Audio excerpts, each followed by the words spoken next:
하나님의 크신 은혜가 오늘 저와 여러분에게 함께 하시기를 간절히 바랍니다. 오늘 저는 여러분과 함께 마가복음 1장 1절로부터 8절까지의 말씀을 중심으로 사명이 이끄는 삶이란 제목을 통해 하나님의 은혜를 나누고자 합니다. 예수님께서 공생애를 시작하시기 전 이스라엘에는 슈퍼스타가 나타났습니다. 바로 세례 요한이었습니다. 그가 얼마나 유명한 사람이었는지 온 갈릴리와 유대와 예루살렘 사람이 다 그에게 나아갔다라고 하였습니다. 심지어 그가 메시아인가 라는 생각 속에서 그에게 당신이 혹시 메시아입니까? 라고 질문하는 사람들도 많았습니다. 그만큼 그는 모든 사람들에게 뛰어났고 모든 사람들에게 놀라운 역사를 불러일으켰습니다. 그의 외모와 행동이 범상치 않았습니다.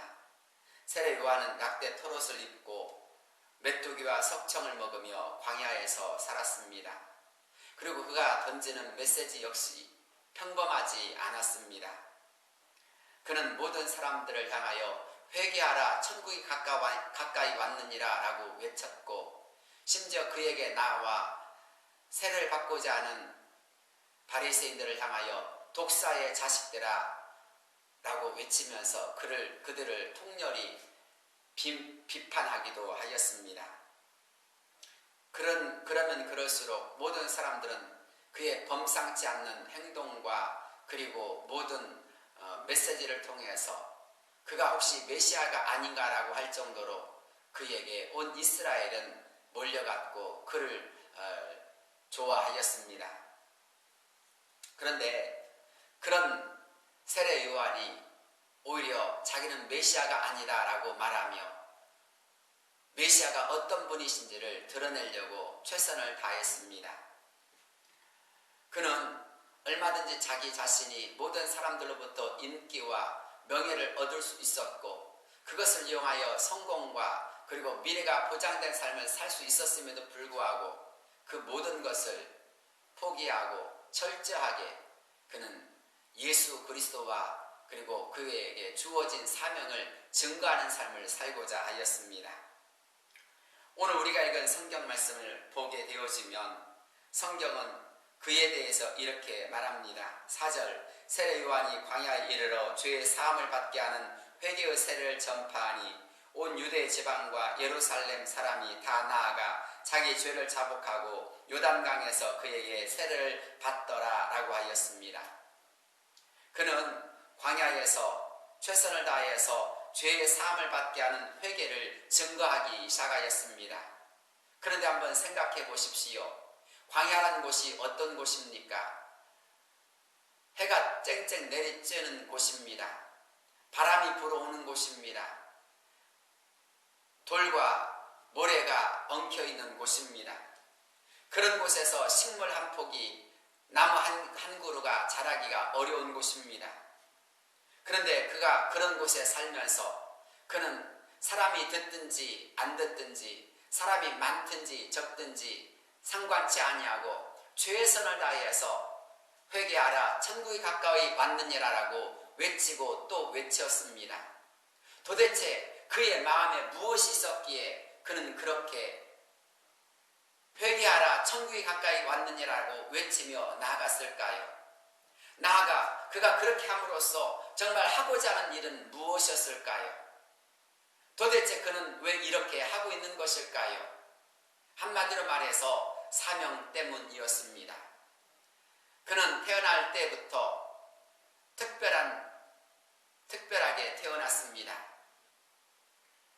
또한 그는 자라면서 그의 집에서 살기보다 그의 집을 떠나서 광야로 나가 메뚜기와 석청을 먹으며 약대 털옷을 입으며 살았습니다. 그의 집이 가난해서가 아닙니다. 그의 집이 일반적으로 너무 어려운 형편이었기 때문이 아닙니다. 그의 아버지는 아비야 계열의 제사장이었습니다. 그의 어머니 역시도 명문 집안 출신이었습니다. 그렇기에 그는 얼마든지 율법 교육을 받으며 성공 가도를 달릴 수도 있는 그런 사람이었습니다.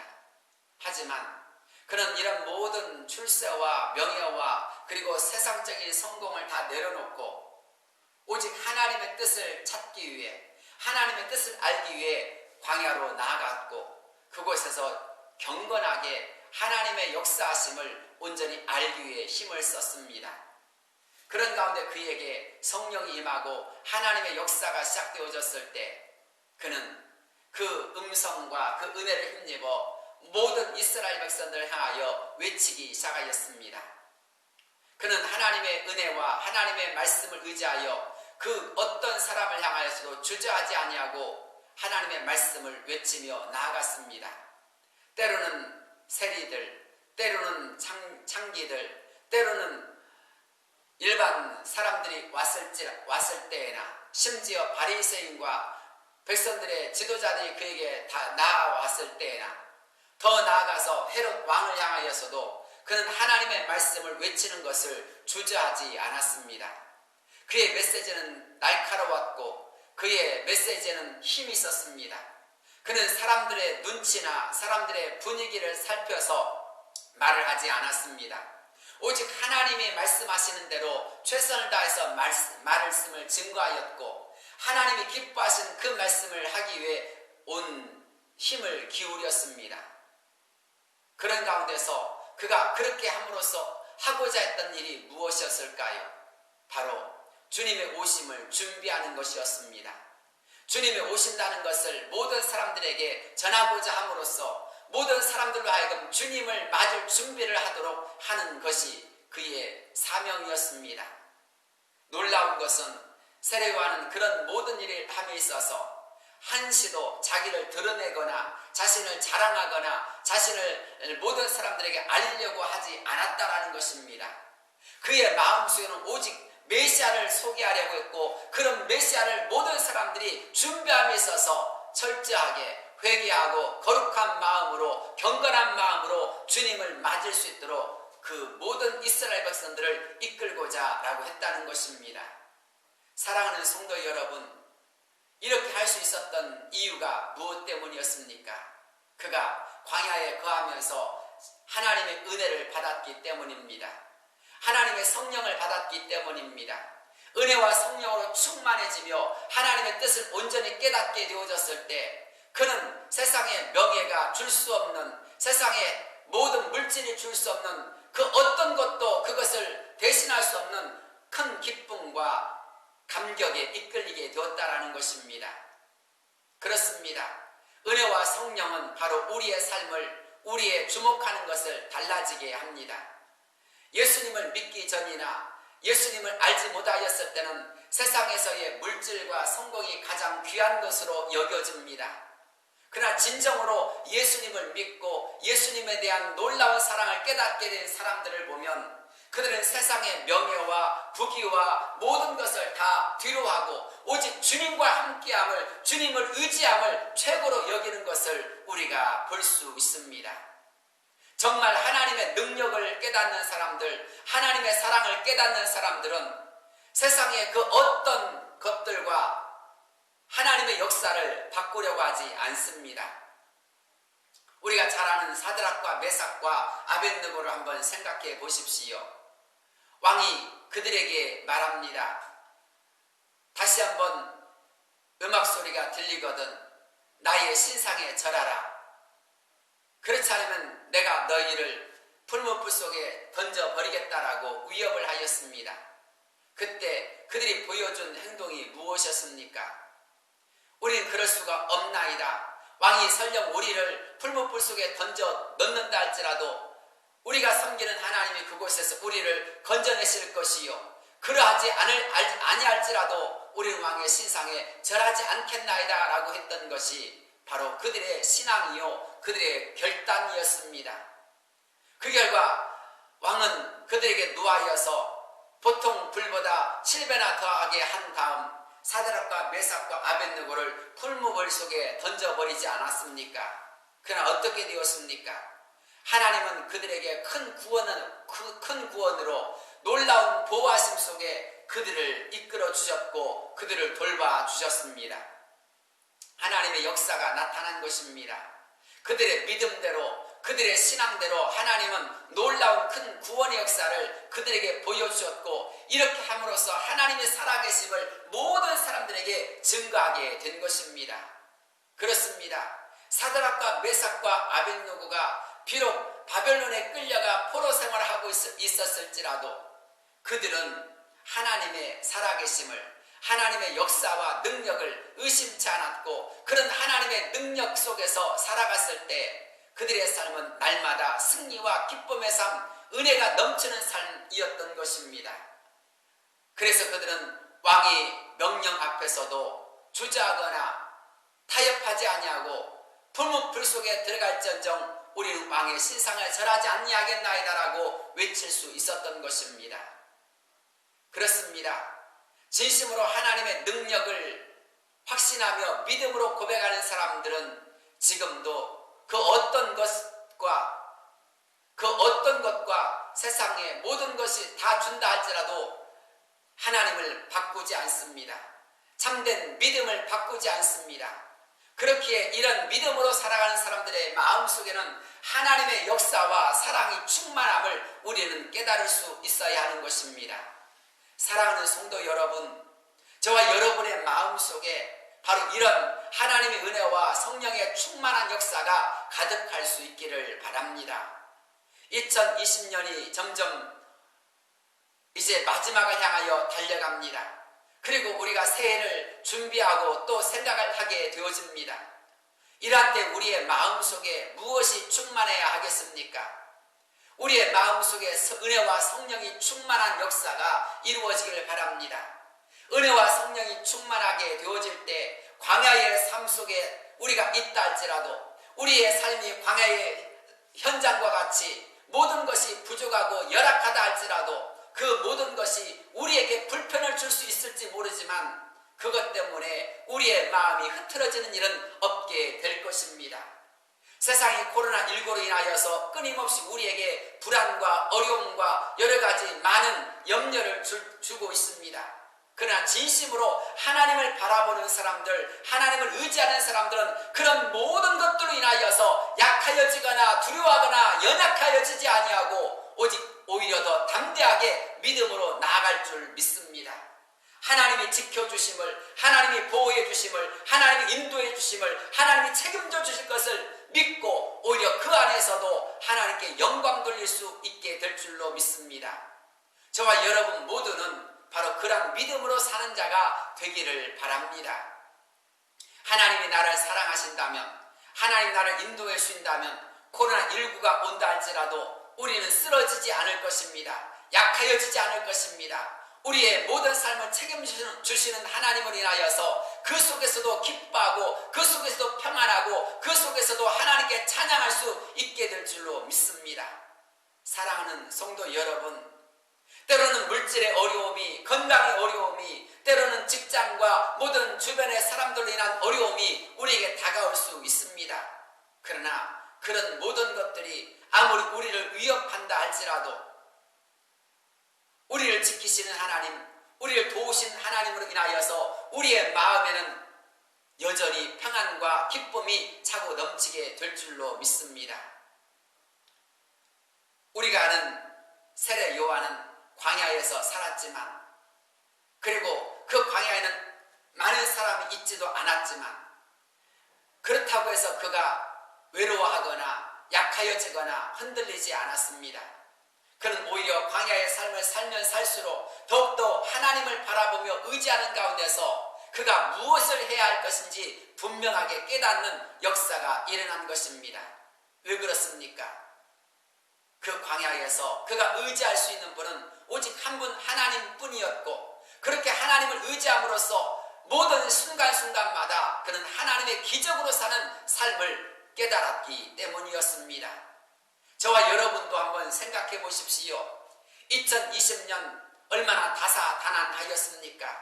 얼마나 많은 일들이 있었습니까? 여기저기에서 크고 작은 어려움들이 찾아왔습니다.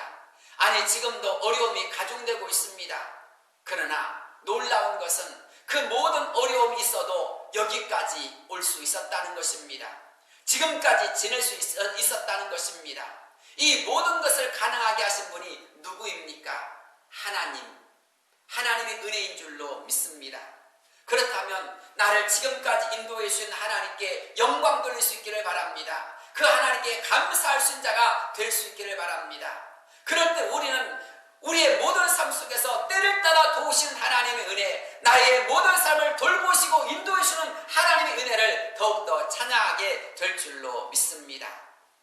또한 우리는 본문의 말씀 속에서 세례 요한은 오직 메시아로 충만하여 있음을 우리가 볼 수 있습니다. 그의 마음속에는 온전히 메시아에 대한 생각과 메시아에 대한 사랑과 메시아에 대한 기쁨으로 가득함을 우리가 알 수 있습니다. 사랑하는 성도 여러분, 이 세례 요한이 얼마나 메시아에 대한 생각과 기쁨과 기대가 가득했는지 그는 모든 사람들에게 증거할 때마다 메시아에 대한 증거만을 외치고 있습니다. 그가 전파하여 이르되 나보다 능력 많으신 이가 내 뒤에 오시나니 나는 굽혀 그의 신발끈을 풀기도 감당하지 못하겠노라. 나는 너에게 물로 세례를 베풀었거니와 그는 너에게 성령으로 세례를 베푸시리라. 이렇게 그는 사람들에게 메시아에 대하여서 그의 능력과 그의 놀라운 것을 소개하고 있습니다. 심지어 나는 그 앞에서 그의 신발끈을 푸는 일도 감당할 수 없을 만큼 미미한 존재이다라고 그는 자신을 낮추고 오직 주님만을 높이는 역사가 이루어지고 있습니다.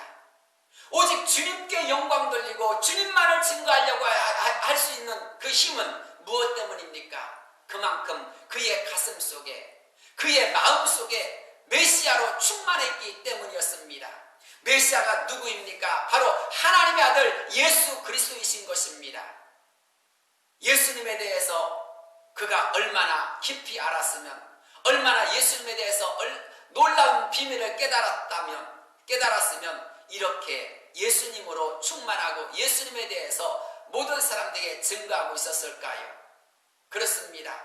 메시아로 충만했던 세례 요한처럼 저와 여러분의 마음에도 예수로 충만한 역사가 이루어지기를 바랍니다. 예수로 충만한 사람들은 기뻐합니다. 예수로 충만한 사람들은 오직 예수님만을 높이고 예수님만을 찬양하고 예수님만을 기뻐할 수 있게 되어집니다. 그리고 그 예수님을 모든 사람들에게 전하고 싶어 합니다. 우리가 잘 아는 베드로와 요한을 한번 생각해 보십시오.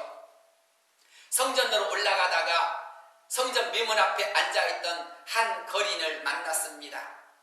그는 안진뱅이로서 나면서부터 안진뱅이 된 자였습니다. 그가 베드로와 요한을 보고 구걸을 하였습니다. 그때 그들이 했던 말이 무엇입니까? 은과 금은 내게 없거니와 내게 있는 것으로 너에게 주노니 곧 나사렛 예수의 이름으로 일어나 걸으라라고 하지 않았습니까? 베드로와 요한에게 있었던 모든 전부는 무엇이었습니까? 예수님이었다는 것입니다. 금과 은이 아니라 내게 있는 것으로 너에게 주노니 곧 나사렛 예수의 이름으로 일어나 걸으라 했던 것이 바로 그들의 메시지였습니다. 그들의 메시지처럼 그들의 마음의 모든 것 전부는 바로 예수님이었다는 것입니다. 사랑하는 여러분, 저와 여러분의 마음속에 예수님이 전부가 되고 예수님이 충만한 역사가 이루어질 수 있기를 바랍니다. 우리가 잘 아는 최권능 목사님이라는 분이 계십니다. 이분은 최선 다해서 복음을 증거하는 분이었습니다. 예수 천당만을 외치는 분이었습니다. 그런데 일본 경찰이 그를 잡아다가 취조를 하는 가운데서 너의 이름이 무엇이냐, 고향은 어디냐 하고 물을 때마다 그는 예수 천당만을 외쳤습니다. 그의 이름을 물어도, 그의 고향을 물어도, 그의 모든 것을 이렇게 저렇게 물으려고 해도 그의 대답은 한결같이 예수 천당밖에 없었습니다. 그러자 경찰이 그에게 물었습니다. 내 속에는 도대체 무엇이 있길래 예수 천당밖에 없느냐라고 물었습니다. 그때 최권능 목사님께서 대답하셨습니다. 내 안에는 예수님이 너무너무나 충만한 나머지 나를 살짝만 눌러도 내 안에는 예수 이름밖에 튀어나오지 않을 것입니다 라고 대답했다는 것입니다. 사랑하는 성도 여러분, 저와 여러분의 모든 삶 속에 예수로 충만한 역사가 이루어지기를 바랍니다. 예수를 깊이 알 때, 예수를 더욱더 사모하게 되어질 때 우리의 가슴 속에는 예수의 역사가 차고도 넘치게 될 줄로 믿습니다. 그런 점에서 저와 여러분의 마음이 정말 예수 그리스도로 충만하고 예수 그리스도를 아는 지식에 충만하고 예수 그리스도의 사랑이 충만한 역사가 이루어짐으로 말미암아 우리도 예수로 말미암은 기쁨이, 예수로 말미암은 즐거움이, 예수로 말미암은 그 행복이 우리 가슴에 차고 넘칠 수 있기를 바랍니다. 찬송가에 이런 찬송이 있습니다. 주 예수 내 맘에 오심, 주 예수 내 맘에 오심, 물밀듯 내 맘에 기쁨이 넘치고 주 예수 내 맘에 오심. 그렇습니다. 예수님이 내 마음에 들어오실 때 내 마음에 기쁨이 넘치고 내 마음에 감사가 넘치고 내 마음에 은혜가 넘치는 것입니다. 세례 요한의 마음속에 바로 이 놀라운 역사가 이루어졌다는 것입니다. 그래서 그는 기쁨 속에서 모든 사람들을 향하여 예수를 증거하는 것입니다. 모든 사람들을 향하여서 예수님을 소개하고 그 예수님을 맞이할 수 있는 준비를 하라고 외치고 있는 것입니다. 저와 여러분의 마음속에 이런 예수로 가득한 자가 되기를 바랍니다. 그러했기에 그는 모든 사람들 앞에서 자신을 낮출 수가 있었고 오직 예수님만을 높일 수 있었고 예수님만을 증거할 수 있는 역사가 이루어졌던 것입니다. 많은 사람들이 그에게 다가와서 네가 메시아냐 물었습니다. 그때 그는 아니라고 했습니다. 그럼 네가 엘리야냐라고 물었습니다. 난 그때 그는 아니라고 했습니다. 그럼 너가 선지자 중에 한 사람이냐라고 물었을 때 그것도 역시 아니라고 했습니다. 그러면 네가 도대체 누구이길래 이런 일을 하느냐라고 물었을 때 그는 말합니다. 나는 광야에서 외치는 자일 뿐입니다. 그리고 그는 다만 그것을 통해서 나는 예수 그리스도를 소개하고 예수 그리스도를 준비시키는 그런 사람일 뿐입니다라고 자신을 낮추는 것을 볼 수가 있습니다. 말 한마디면 됩니다. 내가 예수님이다라고 하는 그 순간 모든 사람들은 다 그를 향하여서 달려올 것입니다. 그러나 그는 하나님을 속이지도 않았고 그 사람들을 속이지도 않았고 자신의 양심을 속이지도 않았습니다. 그는 오직 예수님만 드러내려고 했습니다. 예수님을 드러내는 삶, 그것이 그의 사명이었기 때문입니다. 저와 여러분의 삶을 한번 돌이켜 보십시오. 우리의 삶 속에서 나는 무엇으로 살고 있고 무엇을 향하여 살아가고 있습니까? 하나님의 크고 놀라운 은혜를 많이 받았습니다. 하나님의 사랑을 받았습니다. 하나님의 은혜 가운데 여기까지 왔습니다. 그렇다면 우리의 가슴 속에는 적어도 그런 나에게 은혜 베풀어 주신 하나님의 사랑과 은혜에 감사하며 감격하며 하나님께 영광 돌릴 수 있는 그 역사가 이루어져야 되지 않겠습니까? 나를 사랑해 주시는 하나님에 대한 사랑이 우리의 가슴 속에 넘쳐야 되지 않겠습니까? 정말 여러분의 가슴 속에 예수의 이름이, 예수의 사랑이, 예수의 능력이 넘쳐나고 있습니까? 우리는 성탄절을 가까이 하면 할수록 예수님을 기다리는 그날이 되어지면 되어질수록 우리는 예수님에 대해서 더 깊이 생각하는 가운데 예수로 충만해지는 자가 되어야 할 줄로 믿습니다. 세례 요한이 그랬던 것처럼 저와 여러분도 예수로 충만한 가운데서 예수님을 증거하고 예수님의 영광을 드러낼 수 있는 역사가 이루어지기를 바랍니다. 그것이 바로 사명에 이끌리는 삶이 되기 때문입니다. 2020년을 보내면서 그리고 다가오는 2021년을 준비하면서 우리의 가슴 속에 이런 예수로 충만한 역사가 이루어짐으로 말미암아 예수님이 나를 이끌며 예수님이 나를 돌봐주며 예수님이 나를 사랑하심으로 인하여 보다 더 기쁨과 감사와 행복이 넘치는 우리 모든 성도들이 되시기를 주의 이름으로 축복합니다. 기도하겠습니다. 걸어가시고 내려오신 하나님 아버지, 우리가 이 땅을 살아가는 날 동안 오직 예수 그리스도로 충만한 자가 되게 하여 주옵소서. 은혜로 충만한 자가 되게 하여 주옵소서. 하나님의 사랑으로 충만한 자가 되게 하여 주옵소서. 하나님